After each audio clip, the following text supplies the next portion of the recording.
Breaking news. వరంగల్లో ఇద్దరు ఉగ్రవాదులను ఎన్ఐఏ అధికారులు అదుపులోకి తీసుకున్నట్టుగా తెలుస్తోంది. తెలుగు రాష్ట్రాల్లో ఇప్పటికే ఉగ్రవాదుల కదలికలు, అరెస్టులు ఆందోళన కలిగిస్తూ ఉన్నాయి. తాజాగా ఇప్పుడు వరంగల్లో మరో ఇద్దరు ఉగ్రవాదులను ఎన్ఐఏ అధికారులు అరెస్ట్ చేశారు. వారం రోజుల క్రితం తెలుగు రాష్ట్రాల్లో ఇద్దరు ఉగ్రవాదులను అదుపులోకి తీసుకున్నారు. ఆ తర్వాత మరో 17 మందిని వాళ్ళు ఇచ్చిన సమాచారం ఆధారంగా దేశవ్యాప్తంగా వివిధ రాష్ట్రాల్లో అదుపులోకి తీసుకున్నట్టుగా తెలుస్తోంది. విజయనగరం కేసు అది.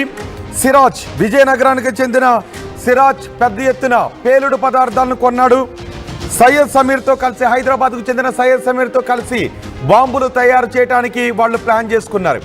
మరో 8 మంది ఆ బాంబులను ఎక్కడ పెట్టాలి అని రెక్కి నిర్వహించడానికి వాళ్ళు ప్రణాళికను సిద్ధం చేసుకున్నారు. సిరాజ్ సమీర్ అరెస్ట్ అయిన తర్వాత ఉగ్రవాదులకు సంబంధించిన చాలా విషయాలు బయటకు వస్తున్నాయి. ఇప్పుడు వరంగల్లో మరో ఇద్దరు ఉగ్రవాదులను ఎన్ఐఏ అధికారులు అదుపులోకి తీసుకున్నారు.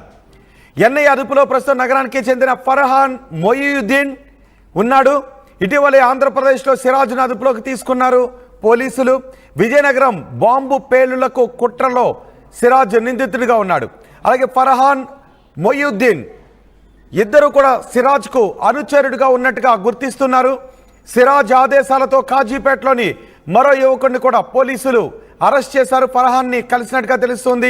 ఆ యువకుడిని కూడా ఎన్ఐఏ అధికారులు అదుపులోకి తీసుకున్నట్టుగా తెలుస్తోంది.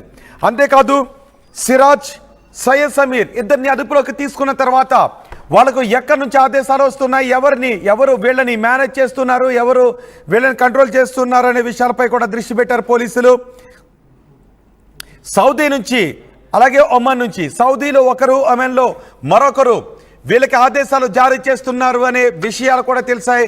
వాళ్ళను భారత్కు రప్పించడానికి ప్రస్తుతం ప్రయత్నాలు చేస్తున్నారు. తెలుగు రాష్ట్రాల్లో ఉగ్రవాదుల కదలికలు, ఉగ్రవాదుల అరెస్టులు ప్రస్తుతం ఆందోళన గురి చేస్తుంది. మా ప్రతినిధి వెంకటరత్నం ఉన్నారు పూర్తి సమాచారం అందించడానికి. వరంగల్ నుంచి మా ప్రతినిధి వెంకటరత్నం ఉన్నారు. వెంకటరత్నం, ఎంతమందిని అదుపులోకి తీసుకున్నారు? వీళ్ళిద్దరిని అదుపులోకి తీసుకున్న తర్వాత ఎటువంటి సమాచారం అందుతుంది? అసలు వరంగల్లో ఇంకా ఎంతమంది ఉండే అవకాశం ఉందా? అయితే రోహిత్, ఇప్పటికీ ఉగ్రవాద మూలాలు కూడా హైదరాబాద్ లోనే ఎక్కువగా ఉండేవి. కానీ ఇప్పుడు అది వరంగల్ సెకండ్ టైర్ సిటీగా ఉన్నటువంటి తెలంగాణలో వరంగల్ కు కూడా పాకినట్టుగా తెలుస్తుంది. ఇప్పటి వరకు కొన్ని అనుమానాలు కూడా గతంలో వ్యక్తం అవుతున్నటువంటి నేపథ్యంలో ప్రస్తుతానికి ఇక్కడ విజయనగరం బాంబు పేలుళ్ల కుట్ర కోణంలో ఇక్కడ సిరాజ్ అనేటువంటి వ్యక్తిని, 29 సంవత్సరాల యువకుని అదుపులోకి తీసుకున్న తర్వాత అనేక విషయాలు కూడా బయటపడ్డట్టుగా తెలుస్తుంది. అక్కడ అతని దగ్గర ఐఈడి బాంబు పేలుడుకు సంబంధించినటువంటి పేలుడు పదార్థాలను స్వాధీనం చేసుకున్నారు. గత కొద్ది రోజులుగా సిరాజ్ అనేటువంటి వ్యక్తి విజయనగరంలో ఒక అనుమానాస్పద స్థితిలో తిరుగుతుండగా అక్కడ ఉన్నటువంటి పోలీసులకు కొంతమంది సమాచారం అందించారు. పోలీసులు కూడా రెక్కి నిర్వహించగా అతని అనుమానాలు కూడా కరెక్టే అన్నటువంటి కోణంలో కూడా ఈ నెల 16వ తేదీన ఇక్కడ సిరాజ్ ను అదుపులోకి తీసుకున్నారు. దానికి సంబంధించి ఆ ఎన్ఐఏ ఇక్కడ తెలంగాణకు సంబంధించినటువంటి, అలాగే ఆంధ్రప్రదేశ్ సంబంధించినటువంటి ఇన్వెస్టిగేషన్ ఆఫీసర్స్ కూడా ఇక్కడ వీళ్ళని అదుపులోకి తీసుకున్న తర్వాత ఎన్ఐఏ రంగంలోకి దిగింది. ఆ ఎన్ఐఏ రంగంలోకి దిగిన తర్వాత అనేక విషయాలను కూడా వీళ్ళు బయటికి రావాల్సి వచ్చింది. ఇప్పటికీ దీనికి సంబంధించి సిరాజ్ తన పూర్తి వివరాలను కూడా వెల్లడించినట్టుగా తెలుస్తుంది. అందులో ఇక్కడ వరంగల్ కు చెందినటువంటి ఫర్హాన్ మొయియుద్దీన్ అనేటువంటి వ్యక్తి కూడా తను అదుపులోకి తీసుకున్నట్టుగా తెలుస్తుంది. అతనితో పాటు ఇక్కడ సిరాజ్ ఆదేశాల మేరకు ఫర్హాన్ మొయియుద్దీన్ అనేటువంటి వ్యక్తి కూడా కాజీపేటలో మరొక వ్యక్తి ఉన్నాడు, అతన్ని కూడా మీరు కలవండి అని చెప్పినటువంటి నేపథ్యంలో ఈ ఫర్హాన్ వెళ్లి కాజీపేటలో ఉన్నటువంటి మరొక వ్యక్తిని కూడా కలిసినట్టుగా సమాచారం. అక్కడి నుండి ఆ సమాచారం అందుకున్నటువంటి పోలీసులు ఇక్కడ ఫర్హాన్ తో పాటు ఇక్కడ కాజీపేటకు సంబంధించినటువంటి మరో యువకుని కూడా అదుపులోకి తీసుకున్నారు. వీళ్ళిద్దరిని తీసుకుని ఇప్పుడు ఎన్ఐఏ అధికారులు ప్రశ్నిస్తున్నటువంటి పరిస్థితి. ఇందులో ఈ ఇన్వెస్టిగేషన్ లో కూడా అనేక ఆసక్తికరమైనటువంటి విషయాలు కూడా వెలుగు చూశాయి. ఇక్కడ 16వ తారీఖున తనకు సంబంధించినటువంటి పక్కా సమాచారంతో పోలీసులు కూడా ఇక్కడ సిరాజ్ వరంగల్లో వీళ్ళెవరు, వాళ్ళ యాక్టివిటీ ఏంటి, ఆ చుట్టుపక్కల ఎవరితో కలిసి ఉంటున్నారు ఈ ఫర్హాన్ మొయినుద్దీన్ ఇద్దరు కూడా? ఇది ప్రస్తుతానికి ఇంకా పూర్తి సమాచారం అయితే తెలవాలి. వరంగల్ పోలీసులు కూడా ఇంకా దీన్ని ధృవీకరించలేదు. ఇక్కడ ఎన్ఐఏ అధికారులే నేరుగా వచ్చి ఇక్కడ వీళ్ళను తీసుకొని వెళ్ళిన తర్వాత మాత్రమే ఇక్కడ వరంగల్ కు చెందినటువంటి వ్యక్తులు కూడా ఇందులో పార్టిసిపేట్ చేస్తున్నారు అన్నటువంటి విషయాలు తెలిసింది. దీనికి సంబంధించి ఇక్కడ ఉన్నటువంటి పోలీసులకు కూడా సమాచారం అనేది, కానీ ఇది గోప్యంగా ఉంచుతున్నటువంటి సమాచారం. ఎందుకంటే ఇన్వెస్టిగేషన్ రిపోర్ట్ లో కూడా పూర్తి స్థాయిలో వివరాలు కూడా బయటికి రావాల్సినటువంటి అవసరం ఉండడంతో కూడా బయటికి ఇంకా పొక్కకుండా పోలీసులు జాగ్రత్తగా వహిస్తున్నారు. గతంలో జరిగినటువంటి విధంగానే ఈసారి కూడా పోలీసులు పోలీసులు గోప్యంగా వ్యవహరిస్తున్నారు. దీనికి సంబంధించి ఆపరేషన్ అంతా ఇక్కడ హైదరాబాద్ లో మాత్రం ఇన్వెస్టిగేషన్ నడుస్తుంది. విజయవాడకు చెందినటువంటి సిరాజే దీనికి పూర్తి స్థాయిలో వివరాలు తెలుస్తున్నాయి. దీనికి సంబంధించి హైదరాబాద్ లో ఉన్నటువంటి సమీర్ అనేటువంటి వ్యక్తిని 2016లో కూడా ఇతను కలిసినట్టుగా తెలుస్తుంది. అప్పటి నుండి ఇక్కడ ఎవరైతే ఈ సిరాజ్ ఉన్నాడో తను కూడా తనకు సంబంధించి విజయనగరంలో ఒక భారీ బాంబు పేలులకు కూడా కుట్ర చేస్తున్నటువంటి కోణం అయితే జరిగింది. వీటన్నిటి దృష్టిలో పెట్టుకుని ఆరా తీయగా ఇప్పటి వరకు తను కూడా ఎస్ఐకి అలాగే మిగిలిన గ్రూప్ 2 పరీక్షలకు కూడా ప్రిపేర్ అవుతున్నట్టుగా ఇక్కడ సిరాజ్ చెప్తున్నటువంటి పరిస్థితి పూర్తిగా ఇప్పుడు ప్రస్తుతానికైతే వరంగల్లో కూడా ఇప్పుడు సిరాజ్ ఆల్రెడీ సమీర్ ఇద్దరు కూడా పెద్ద ఎత్తున పేలుడు పదార్థాలను సమీకరించుకున్నారు, బాంబులు తయారు చేస్తున్నారు. వాళ్ళకి బాంబులు ఎక్కడెక్కడ పెట్టాలి అనేది మరికొందరు రెక్కి నిర్వహిస్తున్నారు. అంటే వీళ్ళిద్దరూ కూడా వరంగల్లో బాంబులు ఎక్కడెక్కడ పెట్టాలనే విషయంపై ఏమన్నా రెక్కి నిర్వహిస్తున్నారా?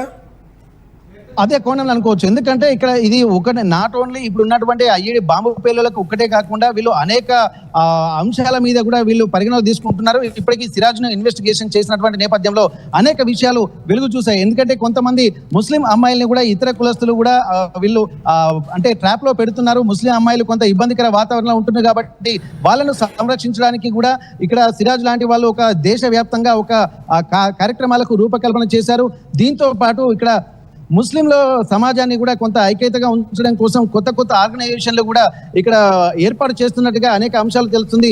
ఇందులో భాగంగానే ఎక్కడెక్కడైతే తమకు ఇబ్బందికర పరిస్థితులు ఉంటాయో అక్కడక్కడ బాంబులను కూడా పెట్టి అక్కడ విధ్వంసం సృష్టించాలన్నటువంటి కోణంలో ఇక్కడ అనేక విషయాలు కూడా తెలుస్తున్నాయి. ప్రస్తుతానికైతే విజయనగరాన్ని ముందు ప్రాథమికంగా ఎంచుకున్నారు. విజయనగరంలో బాంబు పేలాలన్నటువంటి దానికి సంబంధించి కూడా ఐఈడికి సంబంధించినటువంటి ఎక్విప్మెంట్స్ అన్ని అంటే పూర్తి ఐఈడి బాంబులను తయారు చేయలేదు, కానీ తయారు చేయడానికి కావాల్సినటువంటి ఆ మందుగుండు సామాగ్రిని మొత్తం పూర్తి స్థాయిలో వీళ్ళు తీసుకుంటున్నటువంటి నేపథ్యంలో ఇక్కడ రెడ్ హ్యాండెడ్ గా పట్టుకున్నారు. ఇక్కడ పోలీసులకు పూర్తి సమాచారం అందించినటువంటి నేపథ్యంలో సిరాజ్ ను పట్టుకునేటువంటి క్రమంలో పోలీసులను చూసి పారిపోతున్నటువంటి క్రమంలో సిరాజ్ ను పట్టుకున్నారు విజయనగరంలో.